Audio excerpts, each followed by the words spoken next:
Hey, there's a lot of hubbub going around right now with what happened over in the 2024 Olympics. We're going to be talking about that and the mockery of the Last Supper image that's there. But if you feel so inclined to just go militant on this, there's another way. There is another way. And we want to be discussing that with you guys here because there's a great opportunity to be evangelistic in this moment. And we can learn from this moment. I think there's an invitation for us to learn in this moment how to be evangelistic in all areas where we don't necessarily see eye to eye with other people. Yeah. But you must go first. You got to know your disposition going into discussing this. And we are here to give you a little bit of tips of how to look inward. So if you feel called to defend the truth right now, this episode is for you. We want to make sure that you can share the truth, reveal the truth in love to other people, and do it without sounding like a clamoring gong. We'll see you in there. Hey folks, Matt Engold here, interrupting your podcast with a special announcement. We've got Call to Coach Week around the corner, August 12th through the 16th. Have you ever wondered what it would be like to be a Catholic coach, or what a Catholic coach is, or what the skills of a Catholic coach are, or how it might be able to enhance your ministry, enhance your current coaching? Well, we're going to be answering all of those questions here at Call to Coach Week and digging into that together. Really digging into this question, is God calling you to be a Catholic coach right now at the season of your life?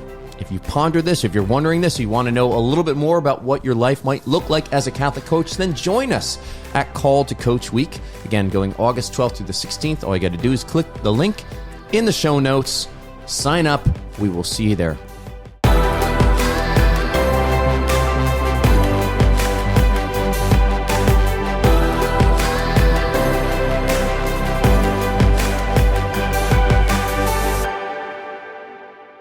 Hi, guys. Welcome back. Hey, welcome back to the Catholic Coaching Podcast. Matt here. And I'm Erin. And we are the Engolds, founders of the Catholic Coaching Podcast and Metanoia Catholic. Podcast. I said podcast. Catholic Coaching Podcast. Okay. CatholicCoaching.com. Check us out. Hey, there's some buzz around the Last Supper recently here. Goodness gracious. Yeah. All right. There's a lot of people. I don't know if you saw recently as we're recording this, had the Olympic opening ceremony in Paris, and there's a very obvious mockery of the Last Supper that took place there. And it's got a lot of people up in arms, understandably so. Mm-hmm. And there's this whole, I could see this swelling of people that in our Catholic faith and our Christian faith that are feeling like they really need to defend what is true, good, and beautiful here, and see this as an assault. And I can understand that. I can deeply understand that. Yep. And today, we're going to be talking about this whole defending truth, because there's great opportunities in this moment here right now when truth is being assaulted and what is true, good, and beautiful is being just distorted. Yes. Right? Mm-hmm.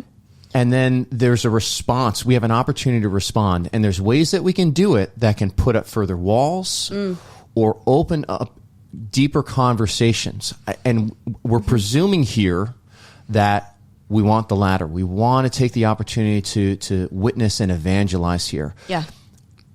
We want to, but in order to do that, we kind of have to disarm some of these, Well, I think it's just being mindful of your disposition going into the conversation.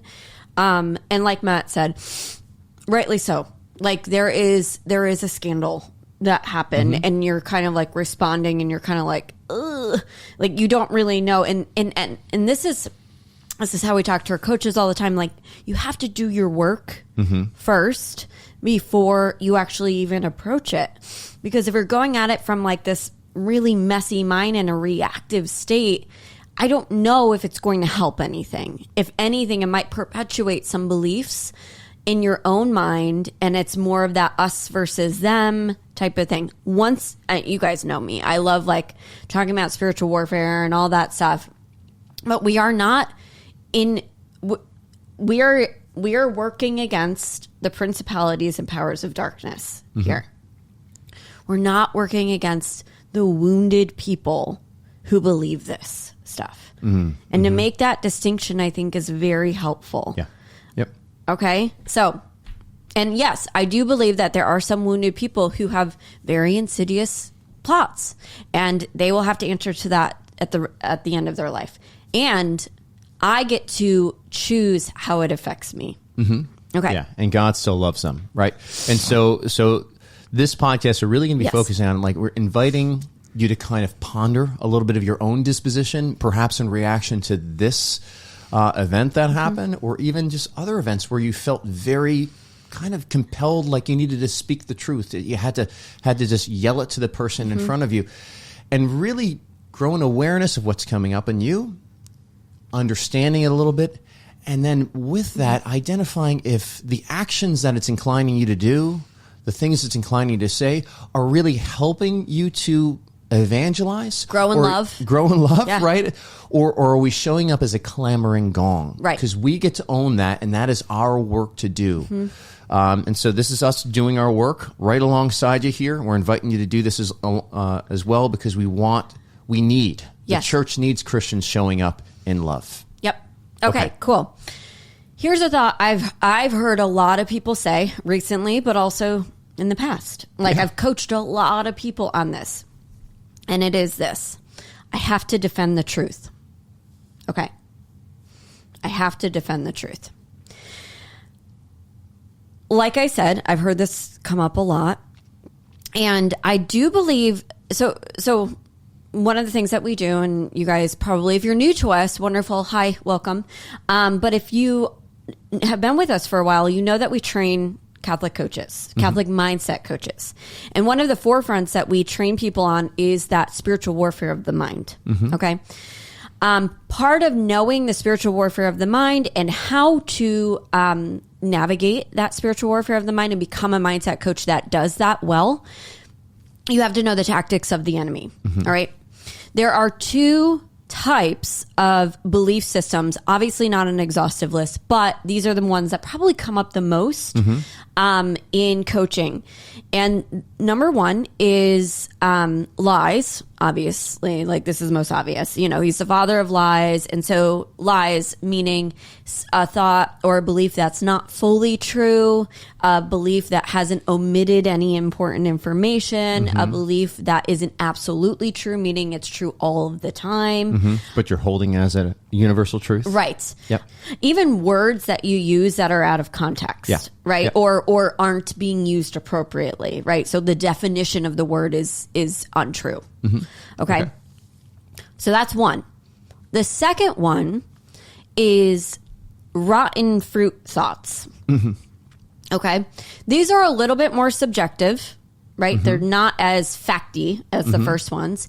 So these are, they're a little more subjective because everybody can think a thought and have a different experience, have a different perception of that thought. And the reason why I call them rotten fruit thoughts is because you have a thought and then you feel an emotion from that thought or that belief. And then you are inclined to do certain behaviors. And then you create fruits from those behaviors. Okay. Some person might hear this thought, I have to defend the truth, and feel very convicted and go out and actually tell the truth to people and from a very loving place. Some people might actually feel defensive and angry and, and call it conviction, but it's not. And kind of creating a little bit of a gap and reacting to these certain things. Okay. Yeah, and show up a lot more manipulative in their approach, or heavy-handed, or not really honoring the freedom of the person that you're addressing to choose what they're ultimately going to believe. Yes.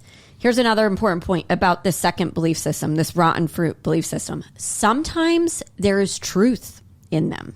Okay. Sometimes you're believing true things, but you're responding not as if truth is in love, okay? Not you're responding and it's leading to poor fruits. It's leading to rotten fruits. You're leading to sinful and vicious behavior. Okay. So you could look at this and say, like, okay, this is something scandal. Like, take the example, the Last Supper. Right. This is something that is scandalous that happened, right? What happened? So that thought, we could say is true.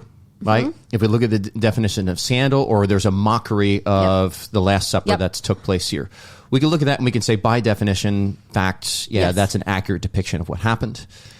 And even though it's true, even though like God himself could come down and be like, this is absolutely true, right? Yep. We need to look and see what are the fruits that it produces in our lives. Because if this thought is revealing a lack of charity, in our hearts, right? We are judging the other person. Or our own attachments to being right. Right, yes, the self-righteousness that's there. Mm-hmm. Well, that's our work to do, right? That's right. If you just carry that forward into your interaction with the other person, it's going to bear rotten fruits. So here's my take on this. The reason why I went into these two belief systems to explain this, I believe that this thought, I have to defend the truth, could be a part of that second belief system, that rotten fruit belief system situation. Yes, keep going. Like I said, so everybody can kind of take it differently in a sense. But this is what we want to challenge you all going into it. And this is obviously a nuanced thought. This could be a lot of different other thoughts here, but to give you the tools to actually look at your thoughts going into this and how you are showing up in response to this. Yes. Okay. So here's why I'm saying it could be that second portion, that rotten fruit. It could be. I'm not saying for sure, but it could be for you even. Because I do have a little bit of anecdotal evidence because I've coached a lot of people on this, and it has happened often that we've worked on this thought, and I've seen where it has led them. And it's interesting. We see a surge in this thought coming up around election seasons. Oh, yeah. But also holidays. Why? Yeah. Because you're kind of walking in some trigger-rich environments, I guess you could say, of people that don't necessarily see eye to eye, or there's going to be a lot of discussions around things that are where people don't see eye to eye. Yes. So kind of funny. So definitely use this, take whatever works for you from this podcast and apply it to upcoming election year. Okay. So the thought, I have to defend the truth. I want you to think of the tone. If somebody were to say that to you, Matt, you have to defend the truth, what would the tone be? How are you perceiving this tone? Okay, so this is me. So this may not be you listening, but this is how it hits me. My first, I actually feel something move in like my gut, almost like it kind of feels like that. There's a little bit of a fear sense that's there, I think. And it's like there's a sense of aversion that's there. And so I'm kind of, I don't really like the sensation that's there. I think it's more something that is fear-based. But how I interpret that is like, there's also part of me that's like, don't tell me what to do. Okay. So there's a little bit of aversion and resistance and a little bit of rebellion, like a little internal rebellion even to that thought that's going on there. But like there's also conflicting with that, this sense of duty. Like I have to, it's my duty to do this. Yes. And mission accomplishment for me looks like I have spoken this truth and I've just thrown it out there and let it go out there. And regardless of how anybody receives it. So almost like pressure. I could say, I'd say pressure, like pressure, I have to act. So yes. Something about those words, have to. Yep. We're going to get into that. Okay. All right. But yes, I have to defend the truth. I mean, I even myself, because I've thought this in the past too, and I have noticed it doesn't help me because there's something else I could think and actually get the same results, and I could be probably more effective at defending the truth. So that's another point I want to make. You can do the same stuff from very different emotional states, and this is what we're looking at here. Okay. So even like the tone, kind of, you said like pressure, maybe urgency, a little bit of urgency. Sure. Yep. Okay. Yep. And then you feel that pressure, and you said obligation, and then also a little bit of like aversion, like don't tell me what to do. You know what I feel inclined to do? I don't know if we're here yet. Yes, please. Okay. What do you feel inclined to do? What's the actions you want to take? What I feel inclined to do is just go on Twitter and just proclaim something. Just throw something out there in a very safe way, non-engaging kind of dialogue way, just kind of throwing it out there and just kind of declaring a statement of truth out there on whatever social media platform or anybody that will listen, just kind of like throwing it out there. Okay. What else do you do? Do you actually like do any research to like look up like what is true and... No, I mean, honestly, I don't really get curious about how, the other person's convictions. Mm-hmm. That's the other thing. It's just like, there's no curiosity in terms of like why they're saying that. They're just wrong. So you almost like create an opponent. It's a bit, yeah. So I could say that something I find myself doing is looking up all the reasons, thinking about all the reasons why they're wrong and all the reasons why they're not like me. And I can really build up a straw man kind of argument for this person. Yeah. And it doesn't incline me to look at them compassionately. It kind of, I almost want to, like torches and pitchforks is kind of the image that's coming to mind, where it's just, yes, it's like, kill the beast, kill it. Like that kind of an image is coming to mind, where it's just like, okay, there's an us versus them. We're right, they're wrong. There are two camps. Yeah. I think, okay, so it just kind of creates the gap even more. Yeah, I want to go on Twitter, and I want to go on or X. Yeah, I want to go on Instagram, and I want to look up Daily Wire, and I want to figure out. I want to go all my echo chamber, right? So like strengthen your confirmation bias. Yes. Yeah. Yep. I want to go there, and I want to solidify all my biases. My question is, do you look up the facts? Like, do you actually like go and study the facts? Here's an interesting thing. The reason why I'm asking this is because most people don't.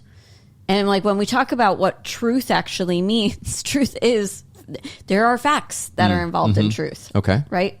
We also believe that there's an absolute truth and a moral truth as Catholics. Yeah. But also in the natural world, there are facts that can actually, I'm just wondering if you look those up or anything. Well, I mean, like I'm thinking, because it's top of mind, I'm thinking about this event at the Olympics. Mm-hmm. And, no, I find myself reacting, but not, initially inclined towards any sort of curiosity, right? And about the other person, like, why? But like when I, now here I am starting to feel a little bit curious, like, why did they think that was the right thing to do? Like if humans really do choose what they believe to be in keeping with their greatest good, why did they look at this and say this is a good thing to do? What were they hoping to get out of it? Yeah. What did they perceive was going to be like this payoff that they were going to get? They had to know that it was going to be shocking.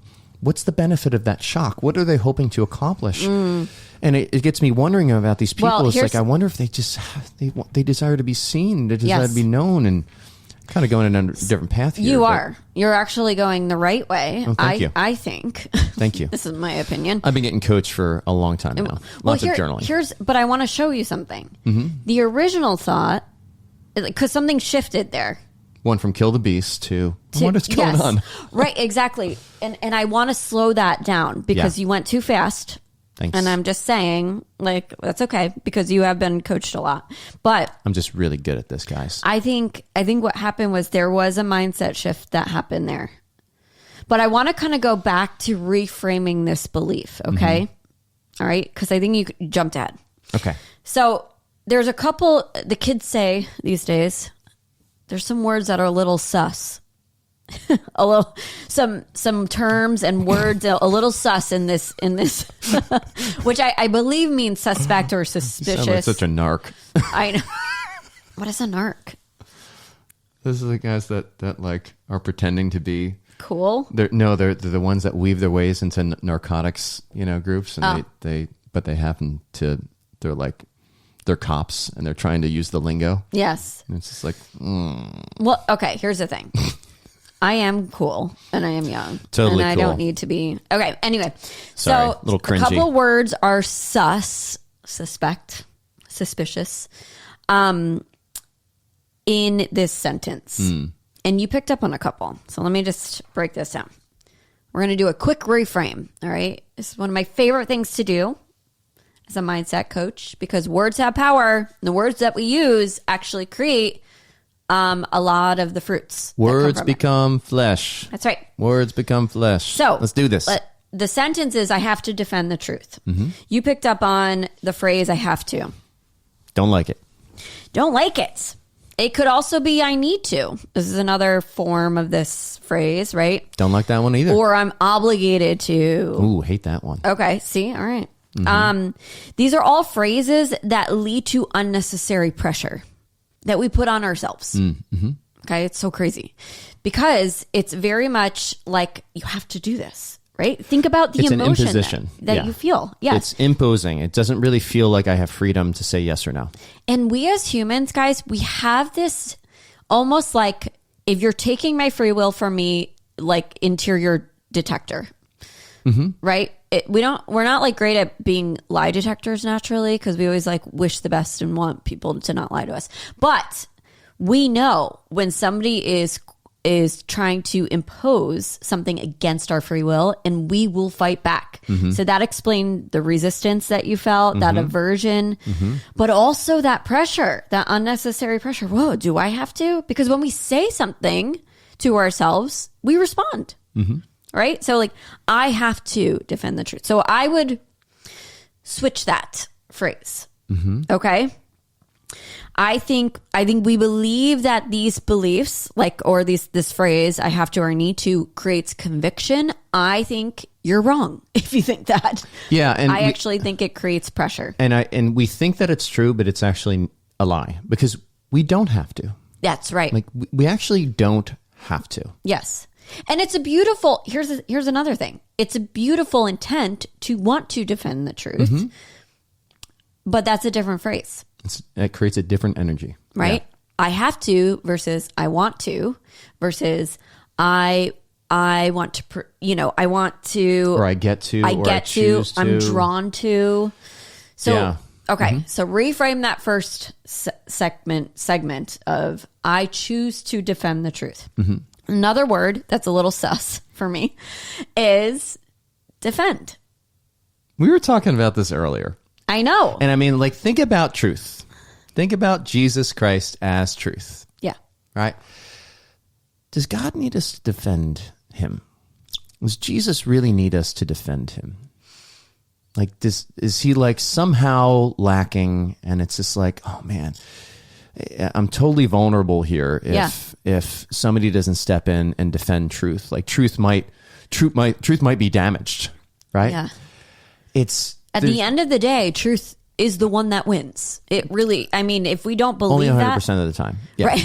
If we don't believe that, then we are living in like really a non-real reality. So like, yeah. So like, there's this whole like, I need to like grab my pitchfork and my torch, and I need to defend truth, and like it kind of this compelling hero image, as if like we are the ones that God is depending on to defend truth, and it's completely. I think it disorders our relationship with truth. Yes, I think that's a really good point there. I'm not saying all the time it disorders it, because it might actually, this word might work for you. If you are just not a natural fighter, let's say you're phlegmatic, the word defend might create conviction in you, right? But I'm not saying everybody needs to be. So just be honest to yourself. Also ask yourself what picture that word defend creates in your mind. Because I would imagine defense, it insinuates a picture of there's an opponent. There's somebody who's working against me, and I need to defend. I need to actually fight back or whatever. Build a wall. Right. Like I just need to actually fight, right? Engage. Go on the offense. So imagine if you're going into a conversation with somebody who you know maybe has a different political stance or whatever, and you use this word defend, you're going in with your gloves on. Just know that. Know that you're going in to fight. Because that's what that word defend means. And it usually leads to finding a fight. An emotion. That's right. Finding a fight. But the emotion of defensiveness. Yeah. Which I don't know if I want to go into a conversation. Like I said, I'm not saying all the time it leads to that. But sometimes it does. And I would say most of the time when I've coached people on this, it does lead to defensiveness. They go in and they're looking for a fight. And then they come to me and go, what should I say to them? And I'm like, that's your first clue that you think I'm going to give you the right words. Like, no, you need to change your interior disposition going into that, because you're going in looking for a fight. You will find one. Don't come to me for your arrows. Yeah, right. Right. Okay. So we want to use maybe another word instead of defend, because if defend creates that fight in your mind, are you going to go out there and are you going to defend it against the person? Are you going to defend it against, like, who are you fighting against? And I think that's another question you got to ask yourself. If you know it's against the principalities, powers of darkness, you're allowed to do that. But if you are saying this person is a principality and power of darkness, I don't know if that's going to be effective. Yeah. And if anything, it's going to be completely draining for you.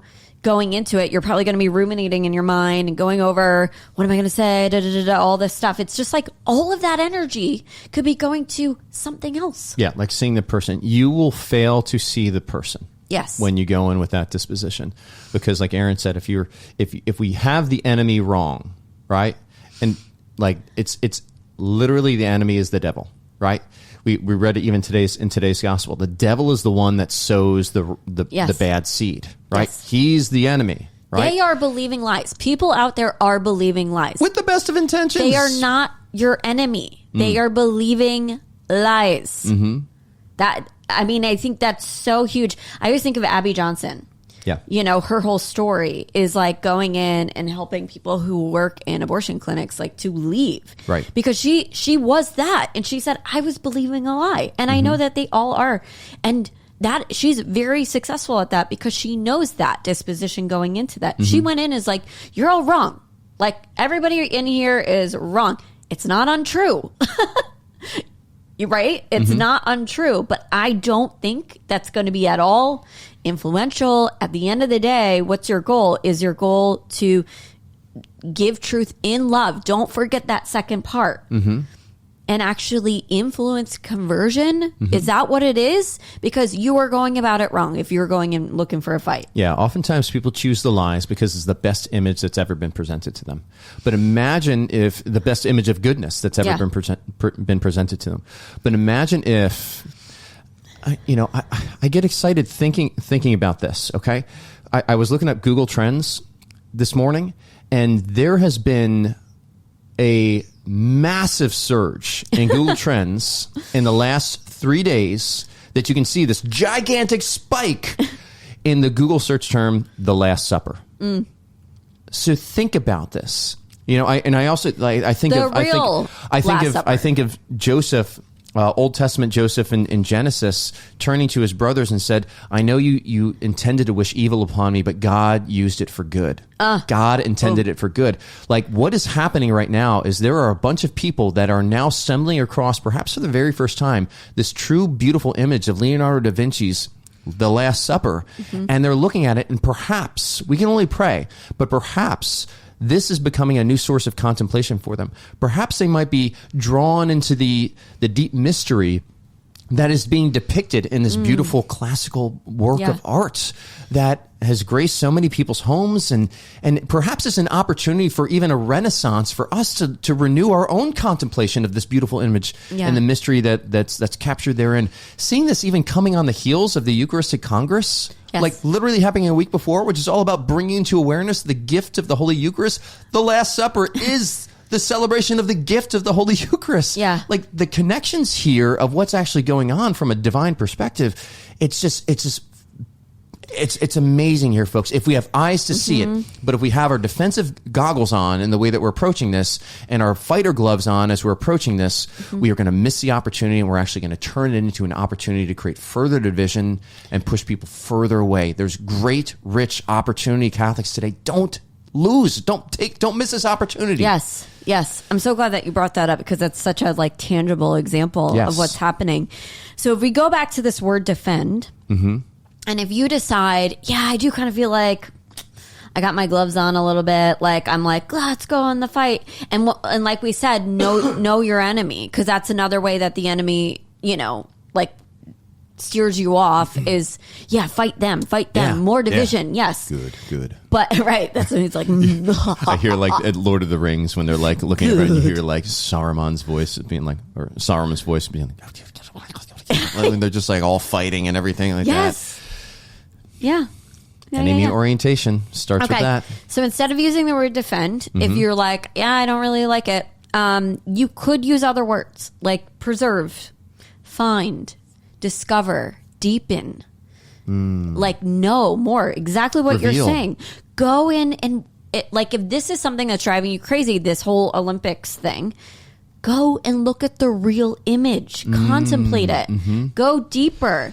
Use all of your mind energy to do that instead of being like, all judgmental of everyone. The enemy is seeking to pervert the image of the Last Supper with this counter image right now. Yes. The same way that communist propagandists will just bombard you with this. And so right now the media is bombarding us with this image of the mockery. The way that you counter it is you quadruple your bombardment of the true image. Yes. So we need to saturate the airwaves, the social media feeds with the true image of the Last Supper and what it depicts. And we need to actually drown out the enemy with that. I want to see a campaign of people that are just posting the true image of Da Vinci's Last Supper, and I just want to see that trending right now, because we want to saturate, we need to drown out. You don't just yell at truth, you say, no, this is what you're really looking for. Yeah. This is the true image that you really want. And we reveal to people, and we just let God do the rest, folks. Yep. Yeah, so here's just maybe another way to say this, and I think it's going to get you better results. Okay, instead of thinking, I have to defend the truth, think, I want to know and preserve the truth. Right? A lot of you guys out there might go, yeah, but we already know the truth. We believe in the one true faith. But do we? Are we acting as if we know the truth? Are we loving? Are we going into these conversations with that confidence, knowing I know the truth and I really, really, really want you to know it? Yep. And it's the greatest gift, and it changed my life. Are we going into it in that way? Yes. The scripture that's coming to mind, anyone who says they love God but hates their neighbor is a liar. Okay. Ooh. That's what's going on here. So right now, this is where we're invited to be a student of our own interior disposition. What's coming up for us? Because if right now we're looking at what's going on and we're feeling a rage towards other human beings, okay, that means that we are habituated not to look at them compassionately and with love, which is our work to do, but rather we're looking at them, we are habituated, our flesh. We haven't made the head-to-heart journey just yet. We're insufficiently looking at the situation and our brothers and sisters that have gone astray at this moment. That is our work to do. And the Lord is using this as an opportunity to reveal it. But if you don't use it as an opportunity for that, you will use it as an opportunity to grow as a greater Pharisee and clamor and gong that's going to create more division, more problems, and you will not be perfected and you will not be sanctified in this process. It's an invitation for our sanctification, folks. Yeah. I am here with you right now. That's like, we're in it, right? Yeah. This is our work to do. But the phrase that's coming to me is like, you catch more flies with honey than vinegar. And then the story of John Paul II, the story of the guy who was like the communist spy who bugged his confessional. Yep. And he would hear this man with such love hearing confessions. Here's a communist spy who, I don't know if he was like trying to find something. Yeah, he was trying to catch. Trying to catch him in some sort of a, Yeah, but he was converted to Catholicism because of the love that he saw. Yes. Another thing I've been watching too. I mean, you guys probably know this by now. I'm going to vote for Trump. Anyway, I've been watching a lot of people kind of, there are some people who are coming over to the other side, to the Trump side. And I've been watching their stories. And one thing that has been consistent that people have said, I've gone to these rallies and just everybody's so nice. Like they haven't changed their mind. Like it wasn't because of the policies. It wasn't because of, it was just the experience of love, the experience of being around people who love them and are like, I do want the best for you, but like, my goal is to listen and be with you and just to love you where you are.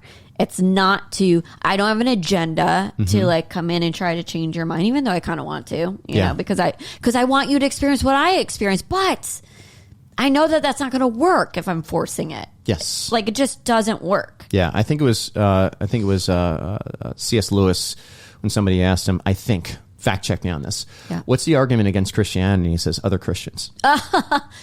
It may have been G.K. Chesterton. It might have been Chesterton, or it might have been... It's one of those... Gandhi said something similarly. But it was like yes, we can be the very reason why somebody doesn't say yes to Christ. Yeah. That is a heaviness that I think is important for us all to contend with. And right now, if our interior disposition is one of repelling and judgment and stone throwing, that's going on right now in light of any sort of disagreements that are out there, be they political or what happened in the Olympics, or you're going to the Thanksgiving dinner table and people just disagree on the way that you live your life. Mm-hmm. Notice what's coming up with you. Notice it with compassion. Notice it knowing that there's a God who wants to come and give his heart to you. Yes. And there's a mother who loves you, that God has given us his very mother to help us share with us her immaculate heart and her beautiful virtues. And he's given us saints to intercede with us because he wants us to be transformed. He wants us to become other Christ. He wants it to be no longer I who live, but Christ who lives in me. And there's the opportunity to do it, and it comes by way of repentance. So don't waste this opportunity to repent if it is there.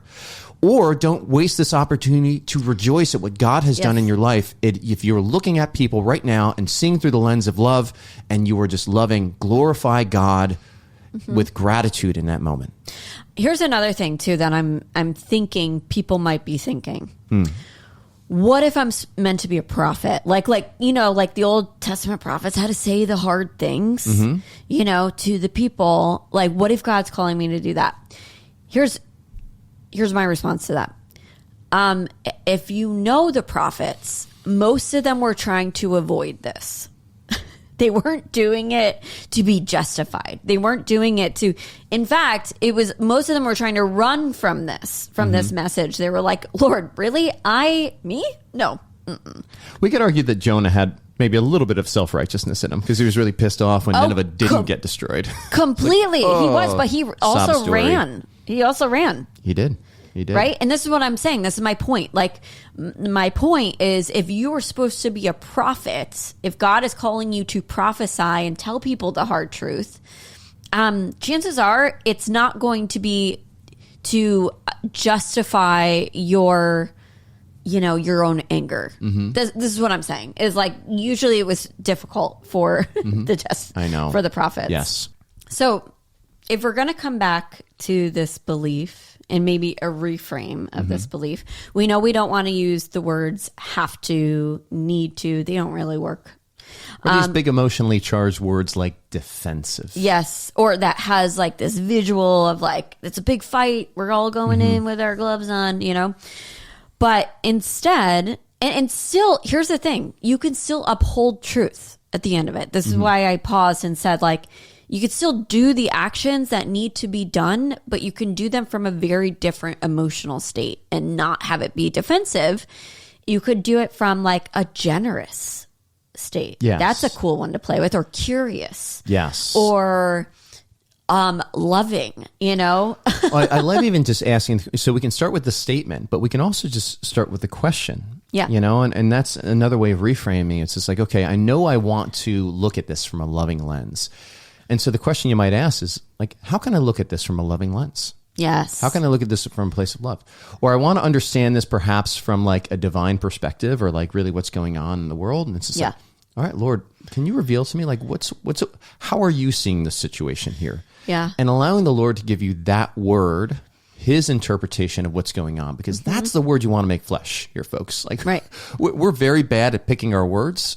Right, but God always gives a good word that bears fruit that will last. And this, guys, when we choose love, we're not doing it because we're like, oh, like lollipops and gumdrops, like unicorns, and we're not. We are not. It's a nice thing. We're not doing it. It is a legitimate. Okay, and here's where I'm going to use this word defense in the right way.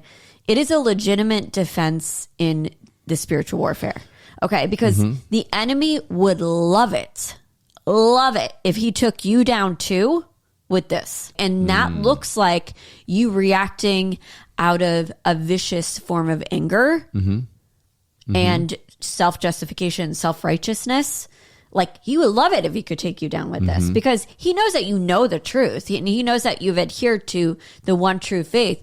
But if he's got you interiorly all screwed up, all messed up, like, it doesn't matter if you defend the truth and you're doing it from a place of lack of love. It's not enough to just know the truth, folks. Not everybody who says Lord, Lord is fit for the kingdom of heaven. Those are Christ's words. Yeah. Okay, so we can know things intellectually, but if they have not actually been habituated in our flesh, there is something that is insufficient that is there. All right, there's still work for us to do. And who is the enemy? How do we know? What's the sign of the Antichrist? It is he who denies Christ come in the flesh. And so if all we're doing is experiencing and enjoying an intellectual Christianity, we are failing to make Christ incarnate in our flesh. And what it looks like is like, I can know the truth and I can speak the truth, but I still have this like animosity towards my brother or sister, and I see them as the enemy. That means that is insufficient at that point here, folks. And that is something that needs to be perfected still. And the Lord's inviting us to do that. I think of John 17. This is what I was going to say before. Of Christ's prayer in the Garden of Gethsemane, right after the institution of the Eucharist. And what does he say? He asked the Lord for three things. Asked his Father for three things. He says, "Preserve them in your name. Keep them in your name, Lord, in the name of the Father, Son, and the Holy Spirit." Like, keep them aligned and understanding their identity is grounded in your name, the name of the very Father. Consecrate them in the truth. Consecrate them in the truth. So he wants us to consecrate the world, to first be consecrated in the truth ourselves, set apart in the truth, so that we might also consecrate the world, baptize the entire world in the truth. And the third thing he asked for is protect them from the evil one here as well. And so I look at this, the question that you have, the one that really I find inspiring is, where's the opportunity to reveal truth today? So awesome. That also changes when you looked up the Google Trends and it was like, oh, wow, look how the Lord is taking even this and it's just going, let's reveal truth. Yeah. Let's show people what they're missing. Yeah. I remember Tim Tebow when he came in and when he won his championship and he had the John 3:16, under his eye black. And he said, I remember looking up on Google and seeing the millions upon millions of people that were looking up John 3:16 and just saying that was the real victory that day. Just being able to look and how many people were hearing that word and that word was penetrating deep into their hearts, as that's what the word of God does. Wow.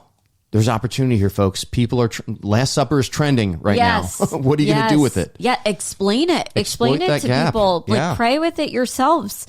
Dive into that. And I think that is, like, we are called to be, we're called to be these beacons of truth. Christ bearers, yes. You have to go first. You have to be immersed in truth. And that does not mean going through, your script. It means being transformed and like pierced by truth. Yeah. By who is God. Yeah. Toss out your Catholic script. Okay. Yeah. Love it. I also, this is another side note and then we'll be done. But this, I think, is something to reflect on, and it's not a fully formed thought. So I'd love your feedback on this. Cool. Here Christ is on his passion, right before he gets scourged. He's standing before Pontius Pilate, who is asking him, what is truth? Okay. Jesus says nothing. I think that's such an interesting thing to pray about. If you kind of are like that one that wants to react and be like, I got to give truth to people, right? Like almost from a reactive place. Why did Jesus say nothing? Why wasn't he just like, it's me?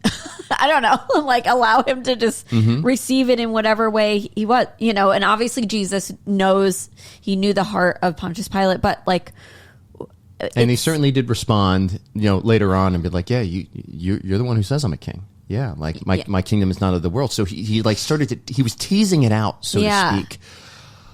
But it was a hardened heart.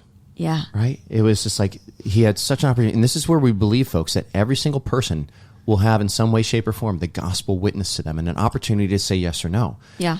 And it's painful when people like Pontius Pilate or people in our lives, we witness their no to something. Yeah. And it's not until the very end of their life where that no is a final no, right? And it's a no for all eternity. And so I think we see a beautiful image of Christ who looks to the person and invites them where they are to just be open a little bit, to even curious, probe a little bit. He didn't respond with a lecture to Pontius Pilate or throwing a YouTube series or apologetics a book or something at Pontius Pilate. He looked at Pontius Pilate, and you know what? He looked at him with love. Still looked at him with love, and just gave him what he could have. Right at that moment, we have to. I have to believe that Christ. We read in 1 Thessalonians that everybody has been destined to spend eternity with Christ, even the Pontius Pilates, and they all get to choose. And so the Lord is always witnessing. We want to be that image bearer, that witness bearer, that probes, that asks those questions. What do you seek? That gets curious in our approach to the person, and looks for those opportunities rather than just where the walls are, and continue to do these frontal attacks and invite people to solidify their defenses more and more. I think the more and more I'm reflecting on it is I loved how present the Lord was right there. And he actually was like, I don't know. There were very high stakes. He knew he was going to go die, right? He was truth himself. So to defend truth, he would be defending himself. Yeah. And he chose not to, in love for the other, knowing the side effect, knowing what was going to happen. I don't know. Okay, so perhaps, Aaron, you know what? Perhaps it's just entering into that mystery. I think that's so interesting. Yeah, I think I'm going to pray with that more.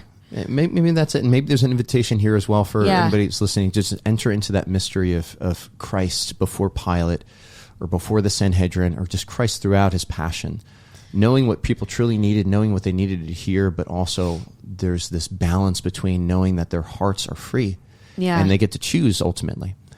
And he's not a God that will ever violate that, because he's given us, he's a God of love, and love cannot violate itself, himself. Yeah. And nor should we. So pray when you're going into maybe having these conversations with people who maybe have different opinions than you. Ask the Lord, what is your goal from this? Help me to be present with the person and curious, because the thing I know is I know that you are truth. There's no shaking me in that, Yeah. And so to kind of be have that heart for that person. Beautiful.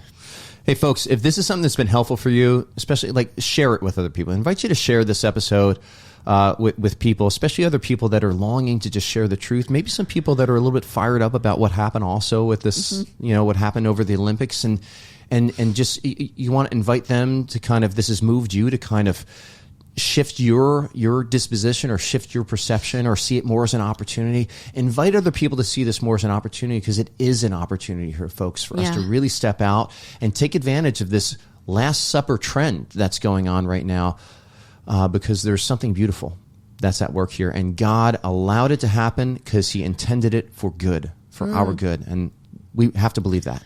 Yeah. Yep. You don't have to. I invite you to believe that. I guarantee it'll be a lot more fruitful than seeing this as just some affront that we have to assault and react militantly against. Beautiful. All right, guys. Cool. Have a great week. We'll see you next week. Cool. Blessings. Hey, thanks for sticking with us in the Catholic Coaching Podcast. If you like what you heard, please like and subscribe, and we'll see you again.